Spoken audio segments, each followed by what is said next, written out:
Le département, premier partenaire du sport en Sarthe.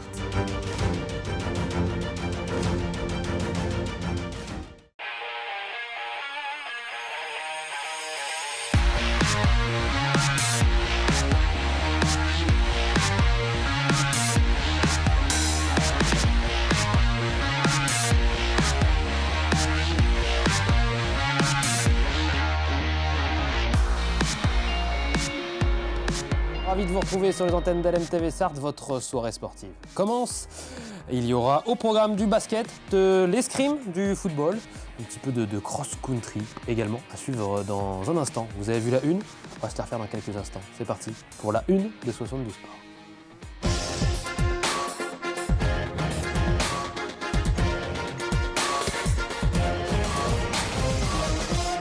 Ah, mieux vaut deux fois qu'une avec cette belle une de 72 Sports. La Jalte, et oui, est encore invaincue à domicile avec un deuxième match en 2026 encore à domicile pour les Jaltais. Et on va tout de suite regarder cette rencontre. Le coup d'envoi a été donné par Stéphane Le Foll, maire du Mans. Le début de la rencontre a plutôt été à l'avantage de Cherbourg. Les Normands qui ont mis en difficulté les Manceaux. Réponse tout de suite de Jérémy Leloup qui a été chercher la faute ici. Jérémy Leloup, auteur d'un grand match, encore une fois, 11 points au total pour lui. Belle réaction à longue distance, que ce soit pour Cherbourg comme pour Navid Niktage du côté de la Jalte. 25-20 à l'issue du premier quart, avec ici Brice Pirard qui vient chercher la faute à longue distance. 42-30, c'est le score au moment de la pause. Et puis en deuxième période, dans le troisième quart-temps, le petit comeback là de Cherbourg qui va remporter ce troisième quart. Et en fin de match, eh bien, les Normands qui sont en train de revenir et qui vont même revenir à 2 points de la Jalte. Navid Niktage était un petit peu les ardeurs des Normands, même s'il chambre pas mal sur certaines interventions, sur ce contre ici sur Navid Niktage. Et derrière, en plus, ils vont s'enflammer derrière avec ce 3 points réussi. Peut-être un petit peu trop de hardeur d'ailleurs, puisque ce signe que c'est terminé. Non, ça ne sera pas terminé, puisque Jérémy Leloup va mettre les points importants. Ils vont essayer de chercher la faute derrière, mais les Manceaux ne vont pas trembler sur la ligne des lancers francs et vont aller chercher une belle victoire, 78-72. Voilà, deuxième victoire consécutive. La Jalte sur le podium de National 2. On a bien démarré, contrairement à d'habitude où on est un peu petit dans le premier quart-temps. Et après, défensivement, dans le deuxième, on a été vraiment bien, donc on a pris nos écarts. Et troisième, voilà, ils sont revenus un peu. Nous, on a commencé à moins bien jouer. Mais l'essentiel, voilà, c'est de gagner. Ça fait du bien aussi de voir un peu comment on réagit dans ces moments-là. Donc c'est très bien. On va jouer Tourcoing la semaine prochaine où on a perdu chez eux dès le premier match. Donc on a une petite revanche à prendre par rapport à ça, parce qu'on n'était pas prêts, je pense. Donc là, voilà, ça va être un autre match. Voilà, prochain match contre Tourcoing. Vous avez écouté le capitaine Jaltais et ce sera encore une fois à domicile, salle Patrice Freinet. Ils vous attendent nombreux pour les encourager. On continue de parler de basket en National 3 féminine. Saint-Pavin a été plombé malheureusement par ses 2 premiers quart-temps. À la pause, les Mancelles ont 21 points de retard. Au retour des vestiaires, une belle réaction. Plus d'agressivité, une défense resserrée et davantage d'intensité. Saint-Pavin remporte la seconde période sans toutefois réussir à inverser la tendance. Défaite frustrante pour Saint-Pavin face à Greneville, 78-65, mais des motifs d'espoir avant la prochaine rencontre à domicile. On écoute le nouveau coach Valentin Leroux. Premier quart-temps assez compliqué, on n'est pas prêt en termes d'intensité, on est largement en dessous, on est dominé. De plus, l'équipe a été vraiment très forte offensivement, avec beaucoup d'adresse. Deuxième mi-temps, on a beaucoup de positifs, des choses qu'il faut qu'on retienne, des choses qu'il faut qu'on garde pour la suite, notamment le week-end prochain. On a mis une intensité défensive qui était à hauteur de ce que Greneville nous a proposé. Et ça, il faut qu'on la garde, il faut qu'on la travaille la semaine à l'entraînement pour qu'on évite d'avoir cette première mi-temps où on est dans le dur et on a du mal à matcher cette intensité. Voilà, Saint-Pavin qui est avant-dernier au classement. De leur côté, les Coulennaises sont allés chercher une belle victoire, une bouffée d'oxygène notamment à l'extérieur dans leur objectif maintien. Victoire 55-52 sur le parquet de l'AS Jocondien. Les Coulennaises sont 7e de National 3 avec en prime donc cette belle remontée au score et cette victoire collective à l'extérieur. On continue de parler de basket, cette fois en Betclic Elite, avec le MSB qui se déplaçait du côté de Boulazac. Les Manceaux qui ont bien conclu la semaine, puisqu'en plus d'être allés durant la semaine chercher une qualification pour le top 16 de la BCL. Ils se sont imposés donc du côté de Boulazac 97-86 avec notamment le gros match de Trevor Hudgens et ses 20 points.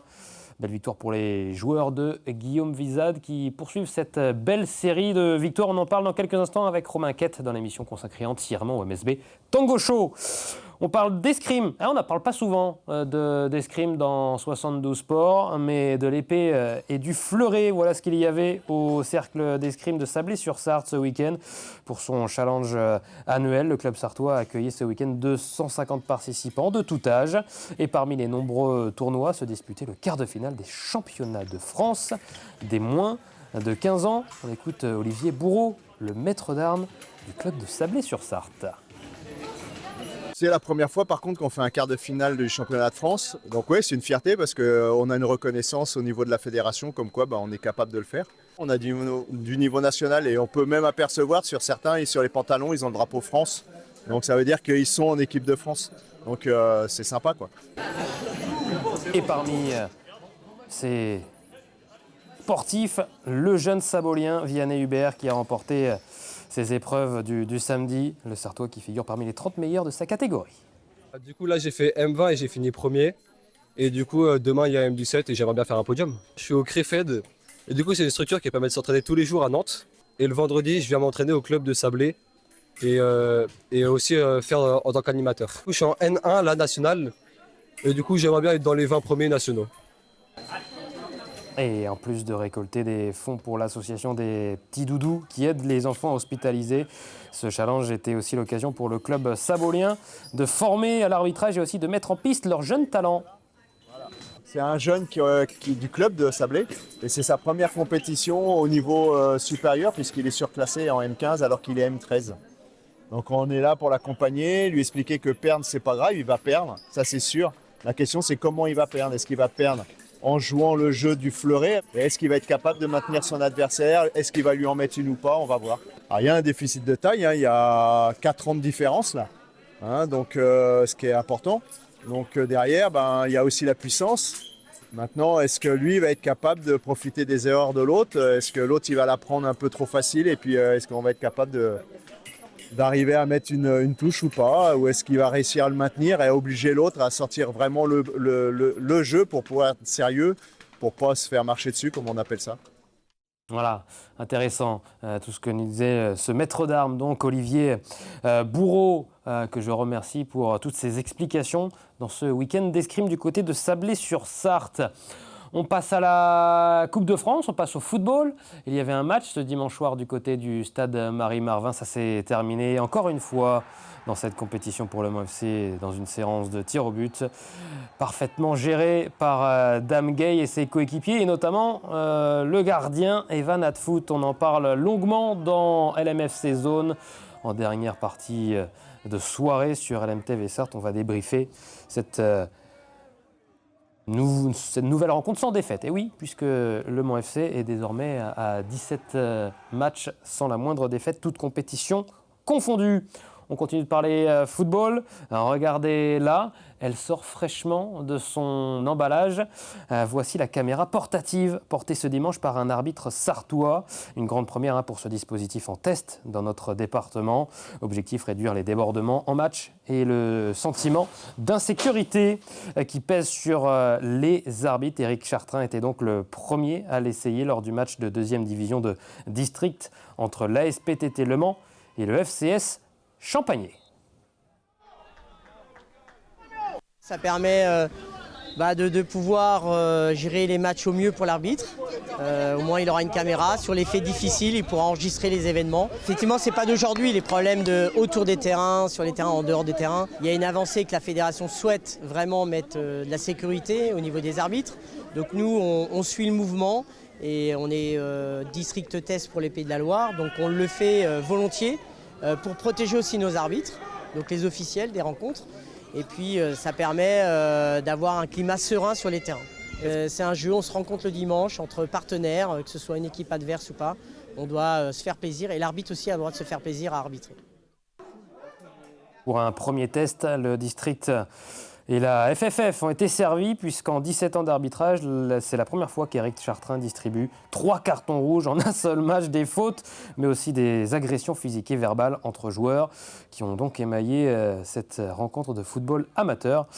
Réaction des joueurs et de l'arbitre à retrouver dans le reportage de Colin Ancel sur YouTube et actuellement sur les réseaux sociaux d'LMTV Sarthe.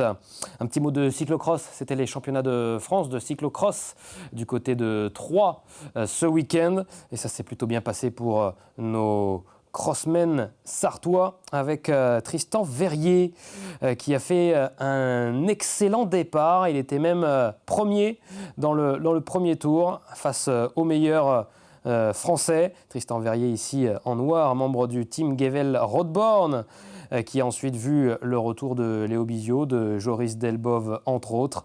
Mais il aura fait forte impression, Tristan Verrier donc, qui a dû laisser s'imposer Joris Delbov plus fort. Et Tristan Verrier qui vient prendre la 6e place de ces championnats de France. À noter la 10e place également de Noémie Garnier, la sartoise du team Gevel Roadborne, qui a vu, elle, dans la catégorie féminine élite, la victoire de Célia Géry. On passe au cross-country à présent, après le cyclocross. C'était les championnats départementaux, donc du côté de La Ferté-Bernard, près de la base de loisirs, donc, avec un départ plutôt rapide dans un premier temps, puis une première boucle qui va être assez lente avant que Alexandre Plessis accélère dans la deuxième moyenne boucle. Et ici, ce passage sur la butte, vous voyez, regardez, écoutez, ambiance.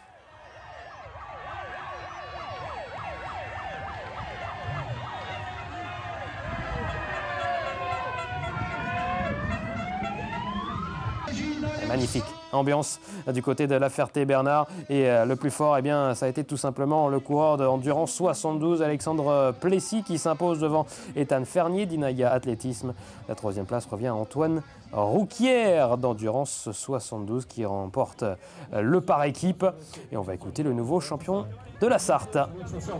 C'est plutôt bien passé. On ne savait pas trop comment se situer au début, et c'est pour ça qu'on a fait on est resté groupés.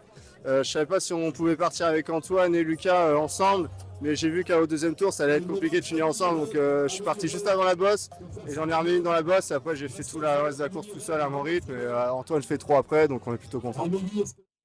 Chez les dames, il y avait également un championnat et un titre à aller se disputer, donc un départ rapide autour de l'anneau cycliste, donc de La Ferté-Bernard, avec sur le retour un vent de face assez prononcé. Et tout de suite, rapidement, dans cette course dames, on a vu un duo se dégager avec Catherine Thomas-Pesqueux et Hélène Coll pour l'équipe Inaya Athlétisme. En 3e position, on voit la réaction d'Adriana Coudray, et derrière le duo Vinciane Cusso avec Audrey Provost. Là aussi, il y avait plusieurs passages dans cette magnifique butte de la piste de BMX de La Ferté-Bernard. Toujours les 2 athlètes d'Inaya Athlétisme. Et puis, c'est Hélène Coll qui va prendre l'ascendant sur sa coéquipière pour aller chercher le titre départemental, donc en 26 minutes. Tout rond, la 2e place pour sa coéquipière Catherine Thomas-Pesqueux, 13 secondes derrière, la 3e place qui revient à Adriana Coudray de Génération Athlée Sainte-Chapelloise. On écoute la championne de la Sarthe. Merci Catherine, parce qu'elle m'a mis sur un fauteuil. En fait, au départ, elle a pris un rythme qui était le mien. Je me suis calée derrière, j'ai pensé lâcher plusieurs fois, puis je suis revenue. Et puis elle a accroché aussi, et du coup c'était super motivant d'être toutes les deux. Et puis j'ai senti que dans la dernière boucle, je reprenais un petit peu. Je savais pas trop où était la 3e, donc on se dit toujours que ça peut revenir. Donc Voilà, mais content d'avoir partagé ça avec Catherine. C'était la première fois qu'on courait ensemble, donc c'était chouette. Voilà, vous avez donc vu ce championnat départemental de cross-country de l'extérieur. Je vous propose maintenant de le vivre au plus près de l'action, de l'intérieur. C'est la caméra embarquée.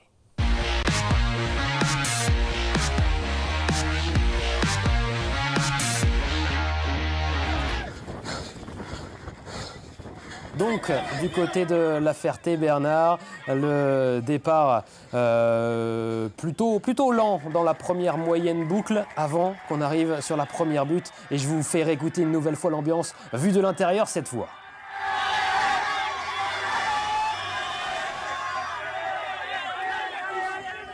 Ouais, phénoménal, cette ambiance mise par les spectateurs et supporters présents donc sur ce championnat départemental. On se croirait presque sur le Tour de France dans cette butte de la piste de BMX de La Ferté-Bernard. Je me retrouve actuellement dans le peloton de tête avec les coureurs d'Endurance 72 notamment, avec Stéphane Cordier, avec Jocelyn Charpentier de la foulée génoise. Deuxième passage ici dans la butte et vous voyez ça a accéléré suite au rythme imposé par Alexandre Plessis avant de passer une deuxième fois dans cette butte et ça a complètement explosé derrière. On se retrouve un par un, je me retrouve tout seul autour de l'anneau cycliste. J'attends un petit peu que ça revienne derrière moi. On a le retour ici de Mathiste Bosto d'ASL 72. Petit passage autour du lac avec la magnifique plage de La Ferté-Bernard bien sûr. Dans la dernière grande boucle, allez, je passe à l'attaque pour essayer d'aller chercher une anecdotique 7e position. On rattrape les derniers concurrents que je félicite parce qu'ils avaient encore un tour pour certains à accomplir.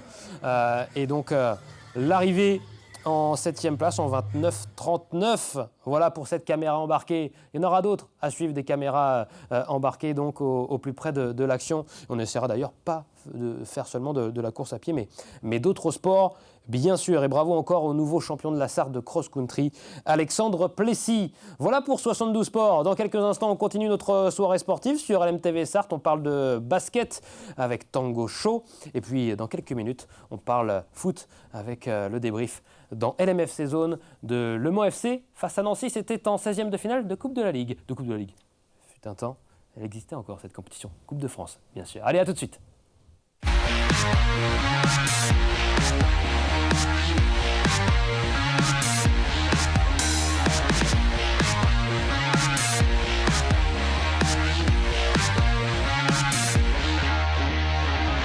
Le département, premier partenaire du sport en Sarthe.